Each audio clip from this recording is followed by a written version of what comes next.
하나님 감사합니다. 월요일 또 새날을 주셨습니다. 금주도 주의 말씀 붙잡고 도우시며 창조하시고 인도하시는 하나님과 승리하는 저희가 되길 원합니다. 첫 새벽에 말씀의 은혜를 부어주세요. 주신 말씀 붙잡고 내려가 성령과 동행하며 승리하게 도와주시옵소서. 예수님의 이름으로 기도합니다. 아멘. 예, 오늘 말씀은 시편 107편 10절로 22절입니다. 찬양을 회복하라 라는 제목으로 말씀을 전하겠습니다. 찬양을 회복하라. 시편 107편은 이렇게 시작합니다. 여호와께 감사하라. 여호와께 감사하라. 그런데 감사해야 될 이유가 뭔가 2절을 보니까 여호와의 속량을 받은 자들은 이렇게 나오고 있습니다. 속량받았다는, 구원받았다는 것이죠. 구원받았기 때문에 하나님께 감사하라는 거예요. 신앙생활 여러분 어떠신 것 같아요? 힘드세요? 아니면 지치고? 스스로 자기를 격려하고 자기를 열심을 낼 수 있는 여러분 그 능력이 필요합니다. 스스로를 끌어올리는 거죠. 제가 이렇게 보면서 요즘은 이단이 되게 많이 부각이 되잖아요. 앞으로 더 그럴 겁니다. 그러니까 우리 정상적인 교회를 다니는 분들은 늘 지쳐요. 보면 늘 다운되고 보면 별거 아닌 걸로 그리고 일어나지를 못하죠. 근데 신천지 뭐 통일교 이런 거 보십시오. 유별납니다. 유별나. 진짜로. 저렇게까지 하지? 여러분 이단도 그렇게 유별난데 우리 믿음 생활은 어떠한가? 여러분들이 믿음 생활에 열심을 내셔야 됩니다. 안 그러면 이단도 못 이겨요. 그러니까 어떻게 돼요? 같지 않게 보는 것이죠. 교회를 우습게 합니다. 성도들도 그렇고. 여러분들이 믿음 생활에 유별나셔야 돼요. 열심을 내시고. 어떤 일에 열심을 내십니까? 열심을 내는지 못하는 이유가 뭔지 알아요? 부끄러워하는 거예요. 아, 난 저런 거 못해. 앞에도 못 쓰고. 이단들 보십시오. 부끄러움이 없습니다. 별짓을 다 한다고요. 근데 왜 그래요? 자기가 안 죽으니까. 자기가 안 죽으니까 난 그것도 못하고요. 이것도 못하고요. 첫 번째, 내가 안 죽으니까. 그 다음 두 번째는 뭐냐면요.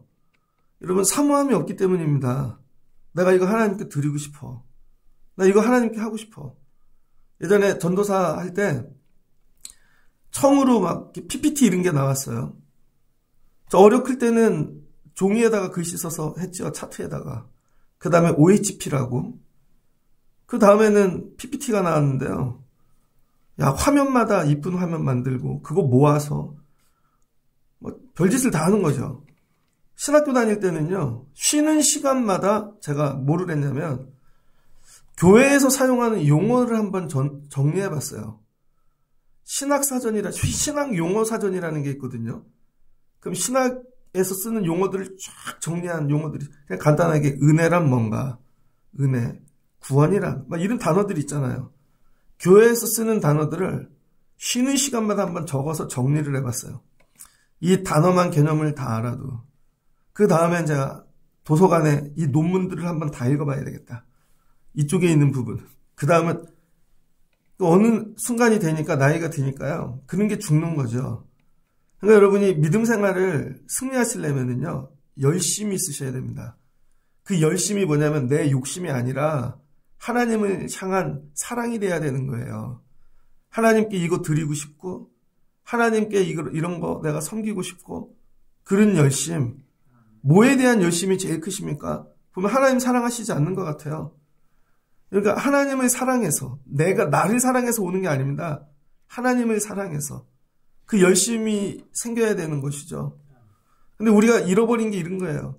특별히 새벽 예배자들에게 신앙의 열심이 불이 붙길 주의 이름으로 축복합니다. 이스라엘 백성들이 시편 107편을 언제 불렀냐면 여러분 3절을 보니까 동서, 남북 각 지방에서부터 모으셨대요. 이 말씀이 계속 나오죠. 이사야에서도 나오고 어제도 읽었는데 그죠? 이 예언자들이 계속 얘기하는 게 뭐예요? 동서, 남북 흩어졌다는 거죠. 그러니까 이스라엘에서 살 자격이 있어야 됩니다. 이스라엘 하나님이 가나안 땅 주셨잖아요. 가나안 땅 들어갈 땐 어떻게 들어가게 하셨어요? 야곱의 후손이어서 들어간 게 아니라 믿음이 있어야 들어간다는 거예요. 그래서 믿음이 없는 자들은 이 광야에서 다 죽은 거죠. 그 다음에 믿음으로 들어갔어요. 믿음이 있는 자만 기업을 얻는 거죠. 거기서 삽니다. 믿음이 있는 자만 거기를 지키는 거예요. 그게 뭐예요? 예배인 거죠. 전쟁도 없어지고 정착도 없어지고 그 다음은 이제 예배인 거죠. 그런데 믿음을 잃어버리면요. 흩어지게 되어 있다는 거예요. 어디로? 동서남북으로. 어떤 사람은 아수르로 가고 어떤 사람은 바벨론으로 가고 어떤 이는 이집트로 가고 흩어지는 거죠. 그러니까 여러분 하나님이 우리에게 주신 것들을 지키는 방법이 뭐냐면 간단해요. 믿음입니다. 믿음이 있어야 들어가게 하시는 거예요. 어디든지. 믿음이 있어야 거기에 살게 하시는 거고 믿음이 있어야 거기를 지키게 하시는 거예요. 그러니까 가을에 회복해야 될 게 뭐예요? 믿음입니다. 근데 우리가 가져야 될 믿음이 뭐냐? 지금 이 사람들이 바벨론에 잡혀갔거든요. 바벨론은 세상이죠. 그래서 믿음 생활이라는 게 뭘까? 믿음 생활이라는 건 나를 벗어나는 거예요, 여러분. 내 안에 있는, 여러분, 안 돼. 난 할 수 없어. 나 원래 이런 사람이야. 나를 벗어나는 거예요. 근데 이렇게 보면은 자기 스타일을 못 벗어나는 분들이 있습니다. 그냥 그 안에 갇혀가지고. 세월이 갈수록 더 세져요, 자기가. 그래서 인사도 안 하고 만나지도 않고 아무것도 안 하고 거기에 갇혀 있는 거죠. 그리고 그 안에서 되게 잘한대. 믿음 생활은 여러분 거기서 벗어나는 거예요. 자꾸 나를 나오는 겁니다. 아니야, 할 수 있어. 아니야, 예배할 수 있어. 이거 할 수 있어. 자꾸 나를 벗어나는 거죠. 바벨론에 갇혔어요, 이스라엘이. 바벨론에 갇혔는데 구원이라는 게 뭐냐면 여기서 속량이 거기서 나오는 거예요, 여러분. 바벨론에서 나오는 거. 포로로 바벨론 갔는데 바벨론이 무조건 나쁠까요? 되게 좋다니까요, 바벨론은. 없는 게 없어요. 세상이에요. 그래서 바벨론에 잡혀간 자들 중에 10분의 1만 돌아오는 거예요. 다 돌아오는 게 아닙니다. 그러니까 여러분 믿음은 뭐예요? 나오는 거예요. 바벨론에서. 마지막은 이 세상 살다 여기서 나가는 것입니다. 하나님 나라 가는 것이죠. 그 여러분들이 이 땅에 사시는데 거기 갇히지 말고 날마다 나오시는 일을 힘쓰셔야 됩니다. 이게 믿음인 거죠. 근데 내 힘으로 못 나온다는 거예요. 그래서 나오게 도와주시는 분이 누구예요? 하나님이라는 것이죠. 거기서 나를 나오게 도와주신 그 은혜가 하나님의 인자하심이라는 거예요. 나를 어떻게 거기서 나오게 하셨지? 근데 나오게 하시는 게 뭐예요? 이게 하나님의 속량이라는 것입니다. 애굽에서 나오게 하셨죠. 430년 종살이를 했는데 야, 어떻게 거기서 나오게 하셨지? 광야에서 나오게 하셨지? 여러분, 요셉이 잡혀갔어요. 바디발 집에서 나오게 하시고 감옥에서 나오게 하시고 여러분이 특별히 이번 주에는 이렇게 나오게 하시는 하나님의 속량, 구원의 손길을 경험하는 여러분 되시길 주의 이름으로 축복합니다. 그래서 이 속량을 뭐라 그러면 리딤이라 그래요. 리딤. 그래서 보면 구원이라는 단어를 쓰지 않고 속량이라는 단어를 썼어요. 속량. 이 리딤은 뭐냐면 히브리어로 파다라고 그러거든. 파다. 이것은 몸값을 지불하다. 하나님이 값을 지불하셨다는 거죠. 공경에 빠진 친척을 여러분 돈 주고 사오는 거예요. 비추로 노예로 팔려갔는데 결론은 뭐예요? 해방시키는 거.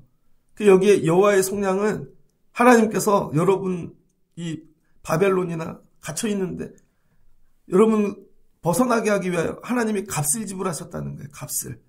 공짜가 아니라 여호와께서 대적의 손에서 그들을 속량하사 값을 지불하고 해방시키셨다는 거죠.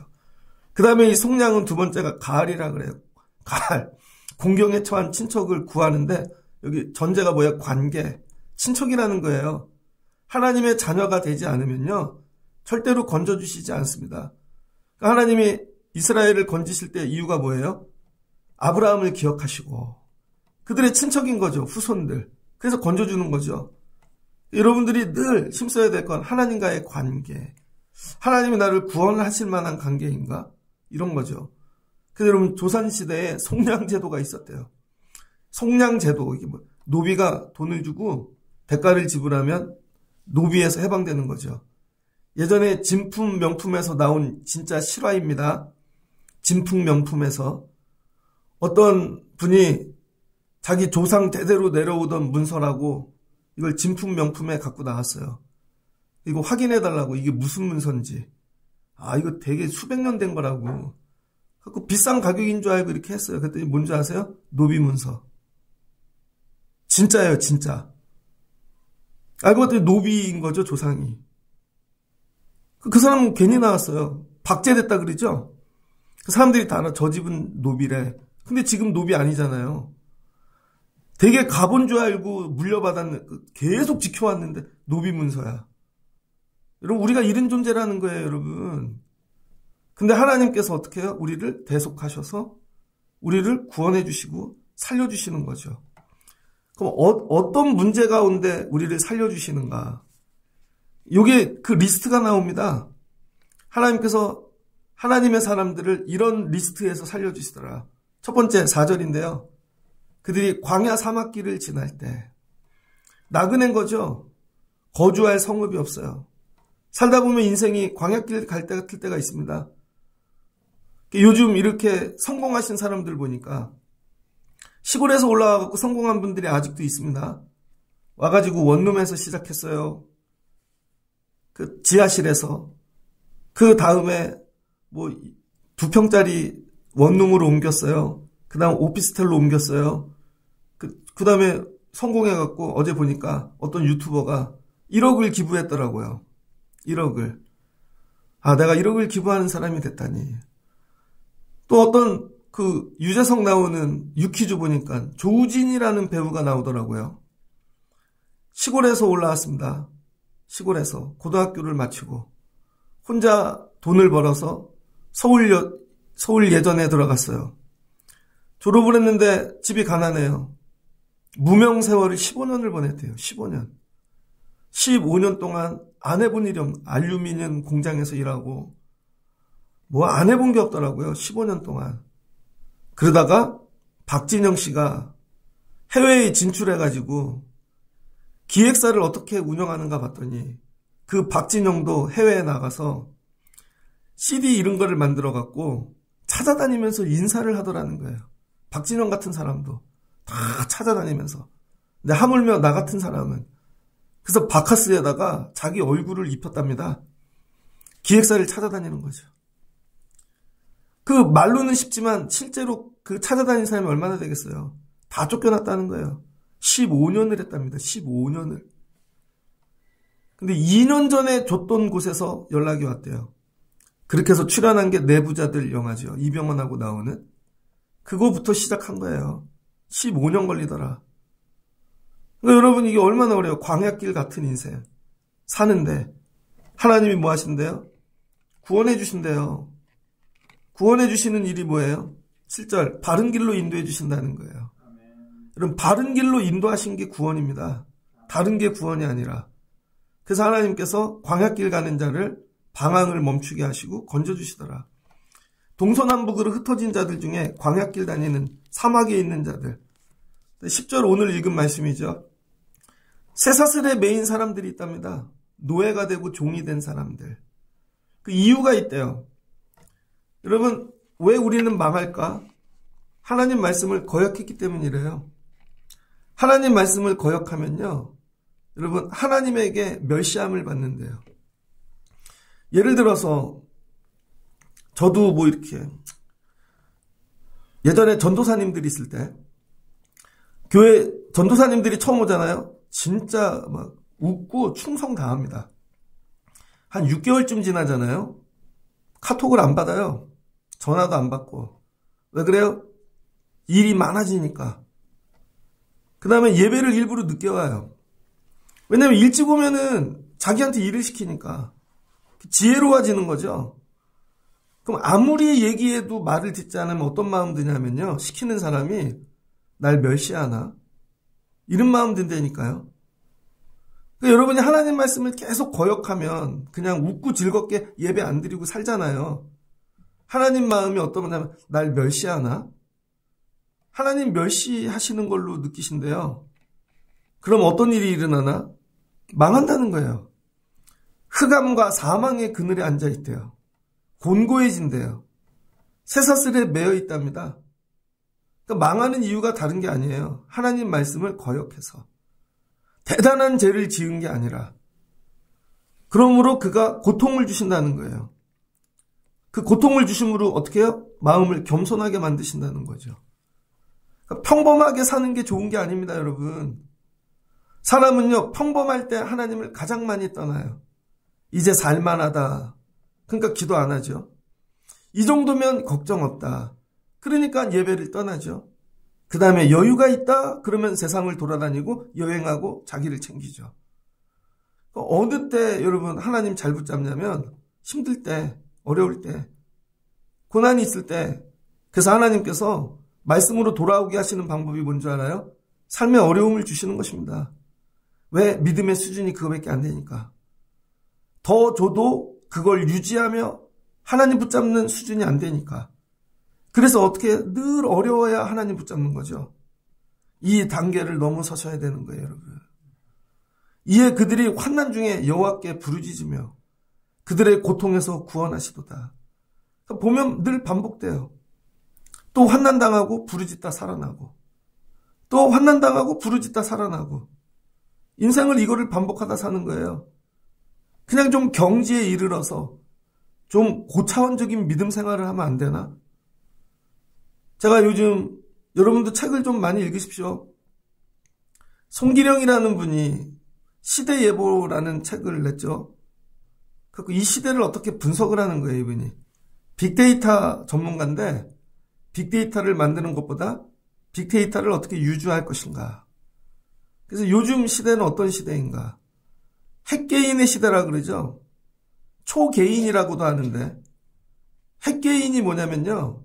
최고의 능력을 가진 사람들입니다. 예전에는 어떤 일을 할 때 여러 사람들이 일을 나눠서 했어요. 일을 분업을 하죠. 근데 요즘은 한 사람이 다 한다는 거예요, 그거를. 예를 들어 유튜버를 볼게요.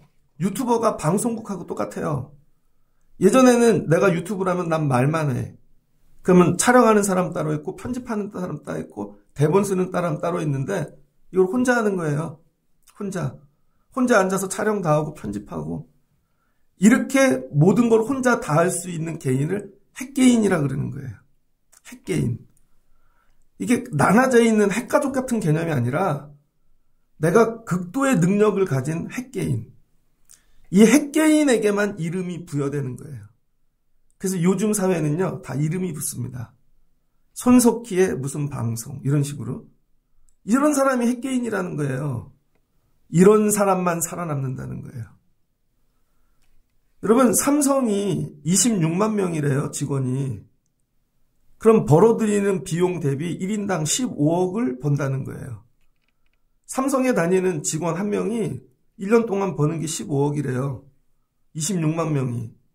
미국에 가면요, 50명 이하의 기업이 1인당 1,500억을 벌어요. 50명이 삼성을 이깁니다. 삼성은 대기업이죠. 이제 이런 회사는 사라진다는 거예요. 큰 기업은 핵 개인만이 모여서 일하는 기업, 혼자 1,500을 버는 회사와 혼자 15억을 버는 회사. 그러니까 이 회사는 이 회사의 여러분 하청업자가 되는 거죠. 그래서 기다리잖아요. 엔비디아가 하청 줄 때까지. 다른 데가 하청 줄 때까지. 신앙생활도 이렇다는 거예요, 여러분. 이제 네트워크 하는 시대가 지나갔다는 거예요. 같이 협력하고. 왜 안 돼요, 이게? 이제는요, 핵 개인의 신앙만 살아남아요. 혼자 기도할 줄 알고, 혼자 예배할 줄 알고, 혼자. 이런 거죠. 여기까지 올라가야 되는데, 이렇게 핵 개인이 되면 어떤 일이 일어나는가? 호명하기 시작한다는, 그 이름을 불러준다는 거죠. 그래서 앞으로는 호명 시대가 온다는 거예요. 그 이름을 불러주는. 그 다음 책이 나왔습니다. 그런 사람들이 만든 시대를 경량사회라 그래요. 이제 무겁고 막 헤비한 시대가 지나갔다는 거예요. 한 사람인데 그냥 핸드폰 하나 붙잡고 여러분 세상 경영을 다 해요. 가벼워졌어요. 이제는 뭐를 유지하기 위한 비용이 들지 않는다는 거예요. 이런 시대가 도래했다. 그래서 경량 시대를 살아갈 수 있는 핵 개인의 시대, 호명되는 사람만 살아남는 거죠. 그런데 아직도 어떤 큰 조직에 내가 부분으로 들어갈 거야. 아니, 이것 자체가 해체된다니까요. 하나님께서 바벨론에 보내신 이유가 뭐예요? 빌붙어서 신앙생활하지 말라는 거예요. 예루살렘, 성전, 거기에 들어가면 마치 내가 믿음이 좋은 것 같고, 우리 아버지는 막 믿음이 아니라 하나님이 해체하셨어요. 바벨론에 간 거예요. 바벨론에. 이거 끝났다는 거예요. 그럼 누구만 돌아오나? 혼자 하나님을 부를 수 있는 사람. 어느 곳에 던져놔도 혼자 살아. 여러분과 자녀들 교육을 심각하게 생각하셔야 됩니다. 앞으로 어느 기업에 생존 못한다니까요, 여러분. 직장 다녀보신 분들은 알 거예요. 배워야 될 게 상상을 초월합니다. 내가 혼자 AI하고 일할 수 있는 자만 살아남는 거예요. 내가 혼자 AI를 가지고 놀 수 있는 자. 그래서 이번엔 한양대학교에서 새로운 과가 신설됐는데 이번 학기에 노트 필기를 없앴답니다. 우리 크던 시대가 아니에요, 이제. 이제 앞으로는 노트 필기가 없어지는 시대가 온다니까요. 어차피 노트를 해봐야 리포트를 내야 AI 갖고 다 하니까. 그 수업이 뭐냐면 수업 자체가 100% 토론이에요. 이제 말하지 못하는 애들은 소멸합니다. 뭘 말하는가? AI를 갖고 자기가 갖고 와서 그걸 가지고 놀면서 대화하는 거죠. 그래서 결론을 산출해요. 그걸 책으로 내주겠다는 거예요. 대학교 1학년인데 이제는 AI를 가지고 노는 자들만 이런 우리 하드웨어 시대가 지나가고 있다는 거예요. 이런 두려움. 우리 교육이 완전히 새로워지는 거죠. 하나님께서 야 예루살렘 끝났어. 제사 드리는 거 이제 끝. 니네 집 믿음 끝. 다 끝났다는 거예요. 그래서 하나님이 이걸 끝내시는 방법이 고난이라는 거예요. 그러니까 여러분 지금 신앙생활에 안주하시면 절대 안 됩니다. 안주하시면 하나님 뭘 주세요? 환난으로 불러내신다는 거예요. 안주할 만하면 환난을 주시고 안주하려면 그래서 겸손하게 만드시는 거죠. 내 힘으로 사는 게 아니다. 그래서 하나님 고통에서 흑암 사망 그늘에 앉아 여기 줄의 메인 자들, 감옥의 메인 자들. 그런데 하나님 뭐 하신대요? 여기서 끊어주시는 거죠. 가을에는 여러분들 믿음이 정말 핵개인이 되시면 좋겠습니다. 성경을 보세요. 핵개인만 살아남아요. 아브라함 그 시대의 한 사람, 야곱 그 시대의 한 사람, 다윗 그 시대의 한 사람. 그 시대의 한 사람이 되고자 하는 믿음의 열정을 가지셔야 돼요. 신천지 이기실 수 있어요, 여러분? 붙여놓으면 말씀 가지고 싸워서? 여러분 이단들 막 하는 거 보면 그 기도 이기실 수 있겠어요? 우리는 맨날 나가 떨어져. 별걸로 아는 거에 울고. 어떻게 이겨요? 그러니까 우리는 만만하죠. 원수 사단이 그러니까 맨날 묶이는 거예요. 이런 데서 여러분 하나님의 구원의 능력을 경험하셔서 풀어주시거든 여러분이 정말 능력의 신앙인들 되시길 주의 이름으로 축복합니다. 여호와의 인자하심과 인생에게 행하신 기적으로 말미암아 그를 찬송할지어다. 그가 논문을 깨뜨리시며 샛빛장을 꺾으셨음이로다. 그러니까 하나님이 뭐 하신다는 거예요? 다 깨주시는 거죠. 묶인 것들에 대해. 그래서 예수 믿다가 묶인 것들을 끊어주시는 은혜 경험하시길 바랍니다. 그 다음은 뭐냐? 미련한 자들, 그들은 제약기를 따르고 그들의 악을 범하기 때문에 고난을 받아. 자, 말씀을 떠나면 어떤 일이 일어나요? 말씀은 환난이 온다는 거예요. 말씀을 떠나면 환난이 와요. 근데 죄악의 길에 들어가면 어떤 일이 생기나? 병이 온다는 거예요. 18절, 사망의 문제가 생긴대요. 그래서 먹던 음식물을 못 먹기 시작한대요. 죽을 병이 온 거죠. 고통. 이제 여러분 우리가 오래 살잖아요.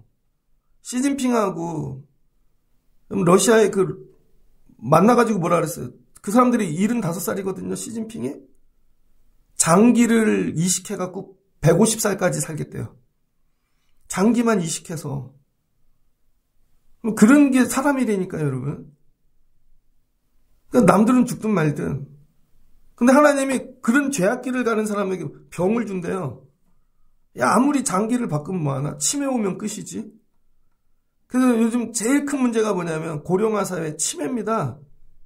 치매 환자가 여러분 겪는 가장 큰 고통이 뭔지 아세요? 치과래요, 치과. 치과 치료. 치매가 오면 치과 치료를 못 받는다는 거예요. 왜? 가만히들 안 계시니까. 그래서 나중에 치통으로 죽으시는 분이 많다는 거예요. 치매에 걸리기 전에 이빨 치료 다 하십시오. 진짜로. 치매가 오면요, 이빨 치료를 못 받는다는 거예요. 가만히 계시지를 않으니까. 그럼 마취하고 하나? 이게 사회적 문제로 대두되기 시작했다는 거예요. 여러분, 죄악길로 가면 하나님이 고통을 주신대요. 그러니까 우리 삶에 몸에 병이 올 땐 생각해 보셔야 돼요. 내가 다른 길 가지 않았나. 박진영 씨가 자기 꿈이 60살까지 춤추는 거래요. 근데 출 것 같아요. 얼마 안 남았잖아요. 근데 거의 장관급이 됐어요. 사람들이 물어요. 어떻게 그렇게 피부 관리 잘하냐고. 근데 40이 넘으니까 흰머리가 나더래요. 그래서 자기가 공부를 했대요. 사람이 왜 노화가 되고 흰머리가 나나. 그 답을 찾았대요. 이상한 걸 많이 먹어서 그런다는 거예요. 인스턴트, 설탕, 농약. 그래서 사람들이 좋은 걸 많이 먹으려고 애를 쓴다는 거죠. 좋은 걸. 농약은 농약대로 먹으면서 좋은 거. 거꾸로 했대요. 나쁜 걸 먹지 말자.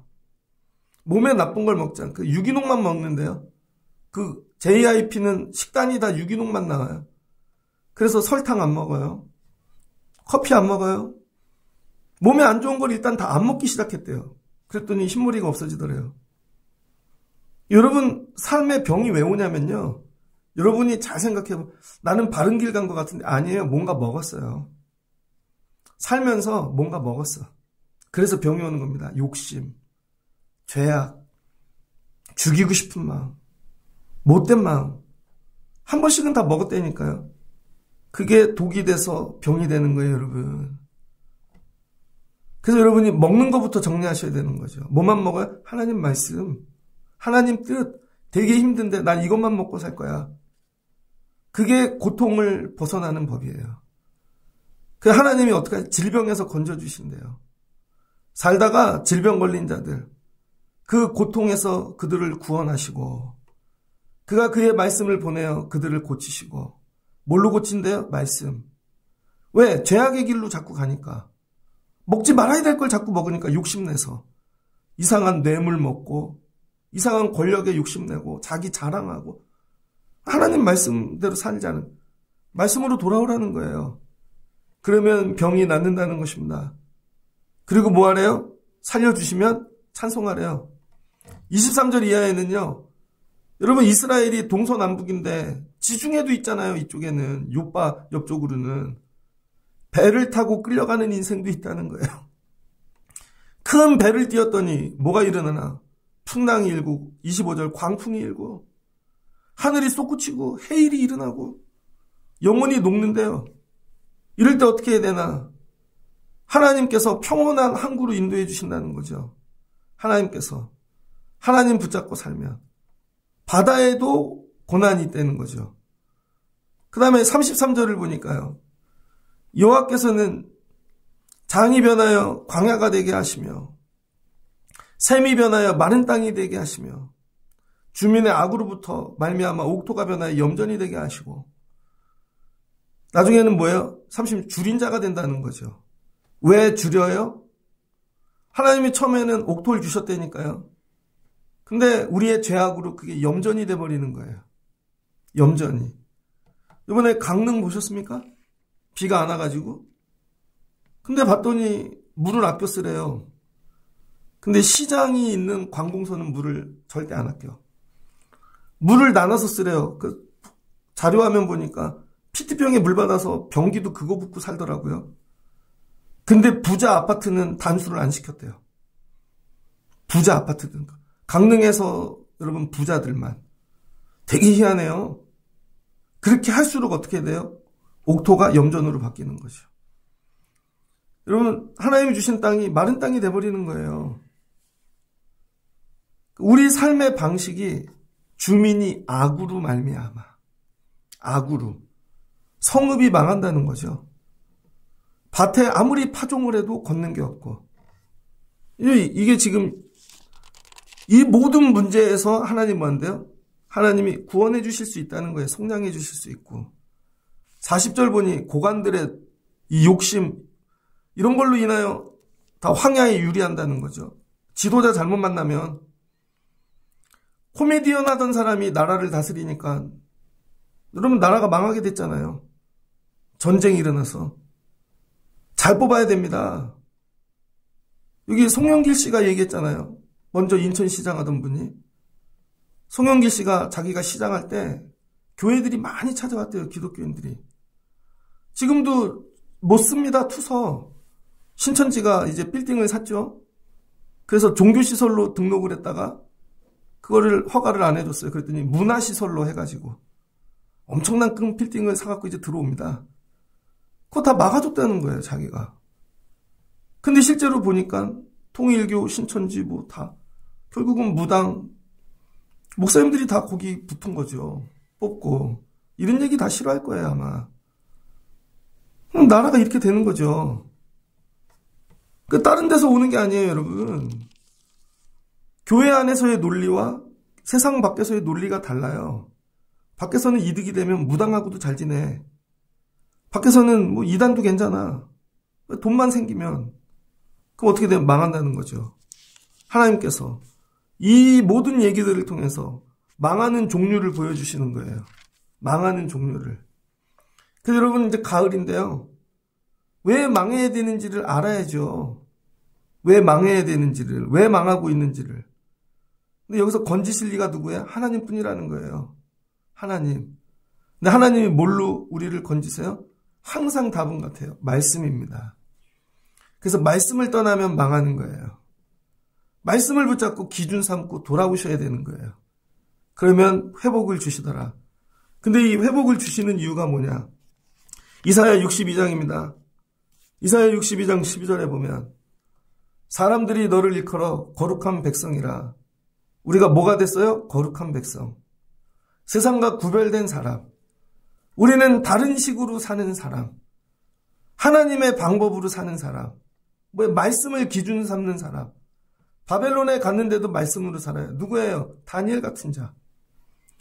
여러분, 세 친구와 같은 자. 에스더와 같은 자. 모르드게와 같은 자. 그러면 그들도 인정해요. 저들은 거룩한 자라. 그럼 어떻게 돼요? 하나님이 구속해 주신다는 거예요.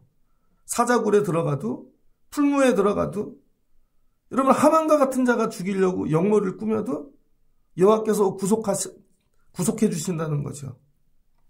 너를 일컬어 찾은 바 된 자요 버림받지 아니한 성읍이라 하리라. 그러니까 말씀으로만 살면 여러분이 구별되는 거예요. 구별. 이게 살 길입니다. 그럼 하나님이 우리를 살려주신대요. 그럼 이 살려주시는 이유가 뭐냐?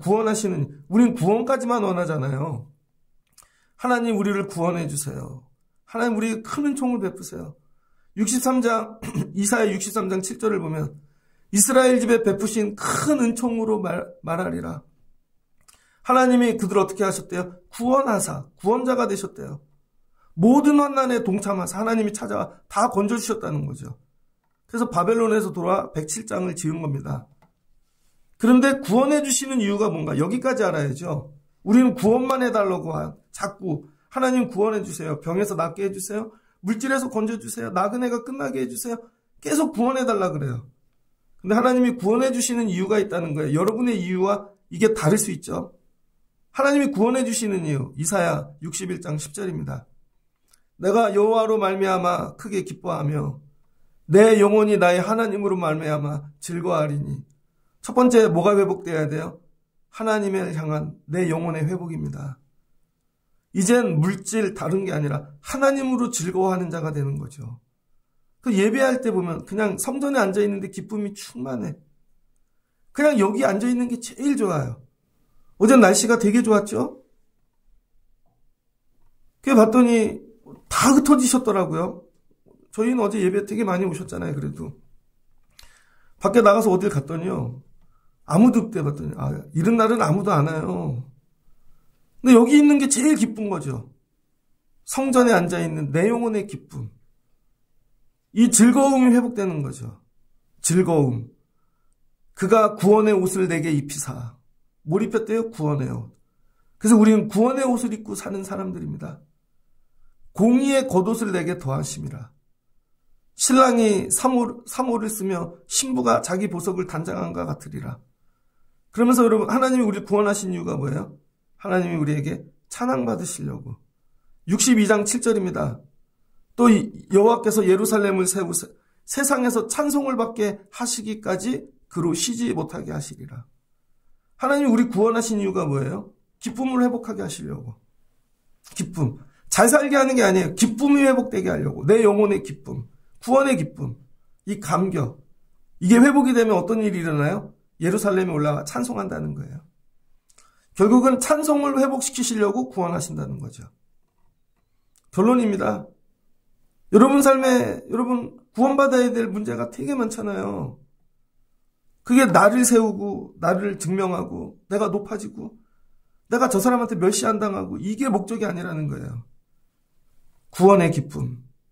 예전엔 그런 게 있었는데 청년회 때는 아무것도 없어도 그냥 예배하는 기쁨이 있었는데 군대에서 그렇게 힘들 때 초코파이 하나 먹고 막 두들겨 맞아가면서 저 교회 갈게요.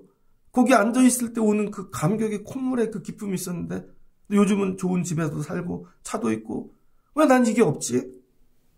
난 이게 왜 없지 이게? 여러분 이거예요 이거. 왜 난 이게 없지? 그렇게 애들 기도 많이 해서 뭐 대학 가고 별거 다 그래도 왜 구원의 기쁨이 없지? 이 얘기입니다. 구원의 기쁨. 넌 어디까지 구원해줘야 구원의 기쁨이 있냐? 여러분이 만약에 문제들이 있어요. 구원해주시면 정말 기쁨이 있을까요? 건져주시고 살려주시고 고쳐주시면 구원의 기쁨이 있을까요? 제가 요즘 나이 들면서 맨날 구하는 거 구원의 기쁨.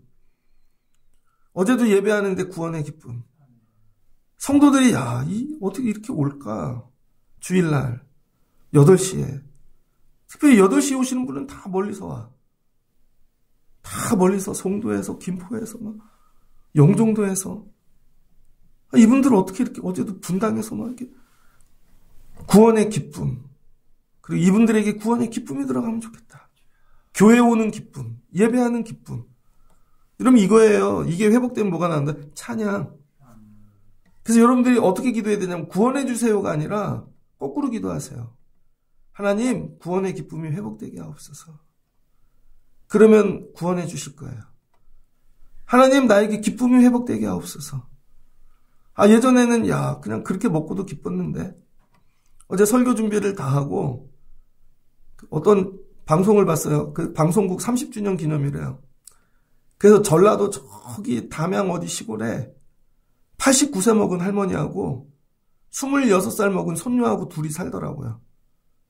둘이 89세 먹은 할머니가 반찬이 간단해요. 그냥 바닥에다 상 하나 차리고 김치하고 애하고 먹는데 맨날 웃어. 하하하. 그 손녀가 할머니 두고 이제 결혼 시집 가는 거예요. 그래서 할머니가 이제 너 없으면 어떻게 사냐. 그 손녀가 너무 이뻐갖고 손녀가 트럭 몰고 다녀. 26인데 농사 짓고 막 속 이르는 집에 시집 가는 거예요. 근데 보는데 그게 맞아 예전에 저렇게 살았지. 방 한 칸에서. 여러분 아직도 지방에 가면 그렇게 사시는 분들 많아요. 여기는 수준이 되게 높아요. 근데 뭐가 없어요? 기쁨이 없죠. 이걸 회복하셔야 됩니다, 여러분. 하나님이 구원해 주시면 찬송하며 살아야지. 여러분 찬송하는 자만 돌아오는 거예요. 주께 구속된 자들이 돌아오네. 희한하다. 바벨론에서 온 사람들은 다 찬송하면서 와. 찬송 안 하는 자는 못 와요. 거의 2,000km가 넘어요. 오다가 도둑놈도 만나고 와도 여기 아무것도 없어요. 오면 고난이에요. 찬송하는 자만 돌아온다는 거예요. 찬송하는 자만. 그래서 찬송은 누구나 하는 게 아니라 노래를 가르친다고 되는 구원의 기쁨이 있는 자가 한다는 거예요. 구원의 기쁨. 예배를 해서 보면 알죠. 왜 저렇게 찬양을 안 할까? 구원의 기쁨이 없으니까. 구원의 기쁨이 없으니까 손이 안 올라가고 입이 안 열리고 눈물이 안 나오는 거죠. 그러니까 억지로 앉아 있는 거죠. 그러니 어떻게 돼요? 삶에 구원이 없는 거죠. 역설적으로. 여러분이 아주 작은 일부터 구원의 기쁨을 회복하고 여호와를 찬양하는 걸 회복해 보십시오. 그럼 하나님이 찬양이 많아지게 도와주실 거예요. 하나님이 이 일도 찬양하게 하시네. 하나님이 이 일도 찬양하게 하시네. 그래서 온통 삶이 찬양인 거죠. 근데 구원의 기쁨이 없는 하나씩 구원의 기쁨이 사라지잖아요. 그러면 원망이 점점 많아지고요. 삶이 갇힐 겁니다. 처음에는 나그네 같아. 나 혼자 늘 외로워. 그 다음엔 병이 와요. 그 다음에는 다 강탈당해. 왜? 구원의 기쁨이 사라지니까. 말씀을 정리하고자 합니다. 이거 이미지로 잘 그려보세요, 여러분. 하나님을 찬양하는 거예요, 찬양. 이게 구원받은 자의 특징이라는 거예요. 아무데나 던져놔도 찬양하고 기쁨이 충만하고 하나님께서 예루살렘을 세워 세상에서 찬송을 받게 하시기까지 그로 쉬지 못하게 하시리라. 성전을 세우신 이유가 뭐예요? 찬양 받으시려고. 찬양하는 자만 올라오라는 거예요. 찬양하는 자만. 찬양하고 싶은데 묶인 자들은 풀어주시겠다는 거예요. 너 그거 풀어주면 찬양할 거야? 아니잖아. 넌 딴 데 갈 거잖아. 안 풀어주시죠. 하나님 이거 풀어주시면 찬양할게요. 제가 재수를 했거든요. 군대를 다녀와서. 감사한 건 보니까 IMF 전 96년도에 재수를 했는데 두렵더라고요. 여름이 되니까. 그런데 제가 그때 청년회장을 했어요. 중고등부 교사도 하고.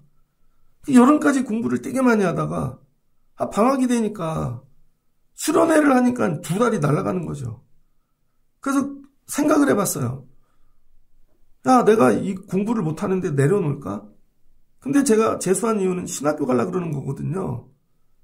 깊이 생각했죠, 도서관에서. 근데 결론이 나왔어요.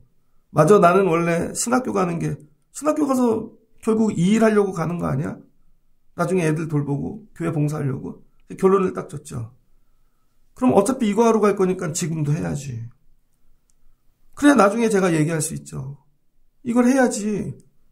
그 여름 내려놓고 했어요. 그때 하나님이 붙여주시더라고요. 점수가 잘 나와서 간 게 아니에요.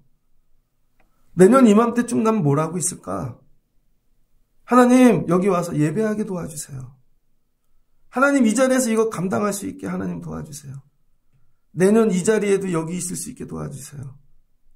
하나님 찬양하게 하시는 거죠. 하나님이. 여러분 이 원리를 잘 깨달으셔서 하나님이 나를 구원해 주셔야 될 이유를 여러분이 드려야죠. 하나님 찬양할게요. 하나님 찬양할게요. 그래서 여러분들이 구원의 은혜를 경험하시고 이번 한 주 삶에 묶인 것들을 하나씩 다 정리하시며 하나님께 찬송으로 올라오실 수 있는 또 삶이 찬양되시기를 주의 이름으로 축복합니다. 여호와께서 예루살렘을 세워서 세상에서 찬송을 받게 하시기까지 하나님은 쉬지 아니하신대요. 나 마지막 삶은 하나님 찬양하다 끝나야지. 이게 구원받은 거예요. 찬양. 마지막은 찬양하는, 이게 신앙의 경지입니다. 마지막은 찬양. 찬양의 기쁨을 회복하시는 여러분 되시기를 주의 이름으로 축복합니다. 같이 기도하겠습니다. 좋으신 하나님 감사합니다. 하나님께서 이스라엘 백성들 가나안 땅 보내주셨습니다. 어느 때 말씀 믿음으로 붙잡고 갈 때 가나안 땅 하나님이 땅 정착하게 하셨습니다. 어느 때 믿음으로 주의 말씀에 순종할 때 그 말씀에 순종하면 하나님이 다 열어주십니다. 그러나 말씀을 떠나면 다 무너집니다. 주셨던 땅도 빼앗기고 나라도 잃어버리고 처음의 모습 종으로 돌아갑니다. 그게 바벨론이죠. 그래서 하나님이 가르치십니다. 구속하시는 이는 하나님뿐이라고. 뭘로? 말씀으로. 말씀을 붙잡으면 하나님이 다시 회복을 주시는 것입니다. 그럴 때 우리에게 다시 가르치시기 원하는 것, 구원의 기쁨. 나는 구원의 기쁨이 있는가? 사는데 예수 믿고 예배하는데 구원의 기쁨이 있는가? 저 이단들도 저렇게 기뻐 예배한다고 사는데 나는 왜 기쁨이 없는가? 하나님 구원의 기쁨을 회복시켜 주시옵소서. 그리고 구원의 기쁨을 넘어 찬송하며 살게 도와주시옵소서. 이만큼 사는 것들이 하나님 주신 모든 은혜가 아닙니까? 이걸 누리며 불평 원망하지 아니하게 도와주시고 구원의 기쁨을 회복하게 도와주세요. 찬양하게 도와주세요. 그리고 더 찬양하고 싶어요. 그러니 구원의 은혜로 함께 해주세요. 그래서 묶였던 자들이, 병든 자들이, 떠났던 자들이, 나그네된 자들이, 고난받는 자들이, 묶였던 자들이 돌아오는 가을이 되게 하여 주옵소서. 이런 자들이 모여 찬양하는 교회 되게 하옵소서. 교회의 사명은 오직 하나님을 찬양하는 것입니다. 모여 나를 자랑하고 나를 높이고 아니라 오직 하나님 찬양. 이런 가을, 이런 교회 성도들 되게 하여 주옵소서. 예수님의 이름으로 기도합니다. 아멘.